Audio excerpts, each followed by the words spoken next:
बहुत समय पहले एक शक्तिशाली नाइन टेल्ड फॉक्स कुरामा ने एक गांव पर हमला कर दिया था। उसकी शक्ति इतनी खतरनाक थी कि वो पहाड़ तोड़ सकता था और सुनामी तक ला सकता था।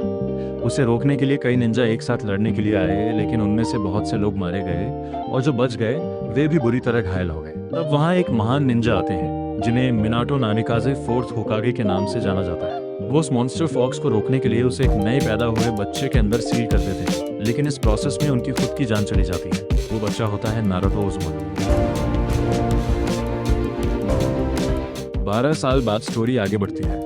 नारुतो अब बड़ा हो चुका है, लेकिन वो बहुत शरारती और प्रैंकस्टर टाइप का लड़का है। एक दिन वो विलेज के होकागे के स्टोन फेसेस पर अजीब और गरीब पेंटिंग कर देता है। इस वजह से गांव के लोग उसकी कंप्लेंट लेकर आते हैं, क्योंकि वो हमेशा कुछ ना कुछ गड़बड़ करता रहता है। नारुतो को पकड़ने की काफी कोशिश होती है, लेकिन वो बच निकलता है और अपनी निंजा ट्रिक से छुप जाता है। तब उसके टीचर इरुका उमिनो वहाँ पहुँचते हैं और उसे डांटते हैं कि क्लास में होना चाहिए था। फिर वो नारुतो को वापस क्लास में ले आते हैं। क्लास में एक ट्रांसफॉर्मेशन टेस्ट हो रहा होता है, जिसमें स्टूडेंट्स को किसी और का रूप लेना होता है। सबसे पहले साकुरा हारुनो आती है और सक्सेसफुली ट्रांसफॉर्म करके पास हो जाती है। उसके बाद सासुके उचिया आता है, जो क्लास का टॉपर होता है, और वो भी इजीली पास हो जाता है। फिर नारुतो की बारी आती है। सब लोग उससे पहले से ही नाराज होते हैं, क्योंकि उसकी वजह से टेस्ट दोबारा हो रहा होता है।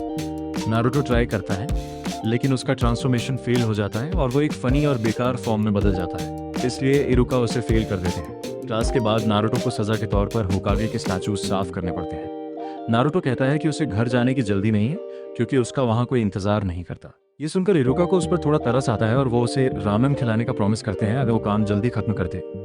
नारुतो तुरंत खुश हो जाता है। बाद में दोनों साथ में रामेन खाते हैं। वहाँ नारुतो बताता है कि वो फ्यूचर में होकागे बनना चाहता है, ताकि सब लोग उसे रिस्पेक्ट करें और उसे नोटिस करें। अगले दिन फाइनल टेस्ट होता है, जिसमें क्लोन जत्सु करना होता है।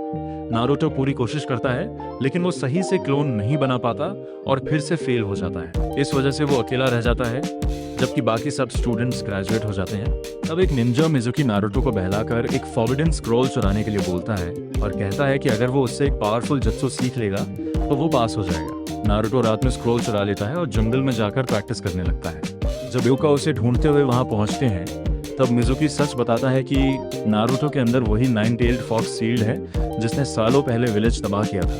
ये सुनकर नारुतो को समझ आता है कि लोग उससे क्यों नफरत करते हैं, लेकिन इरुका नारुतो को डिफेंड करते हैं और कहते हैं कि नारुतो भी सबकी तरह एक इंसान है और वो उनका फेवरेट स्टूडेंट है। ये बात नारुतो के दिल को छू जाती है। तब मिजुकी नारुतो पर अटैक करने की कोशिश करता है, लेकिन नारुतो हिम्मत करके सामने आता है और एक पावरफुल जित्सु यूज करता है, मल्टी शैडो क्लोन जित्सु। इस बार वो एक नहीं बल्कि बहुत सारे क्लोन्स बना लेता है और मिजुकी को हरा देता है। अंत में इरुका नारुतो को ऑफिशियली पास कर देते हैं और उसे निंजा हेडबैंड देते हैं। नारुतो इमोशनल हो जाता है और इरुका को हग कर लेता है। यहीं से उसकी निंजा जर्नी ऑफिशियली स्टार्ट होती है।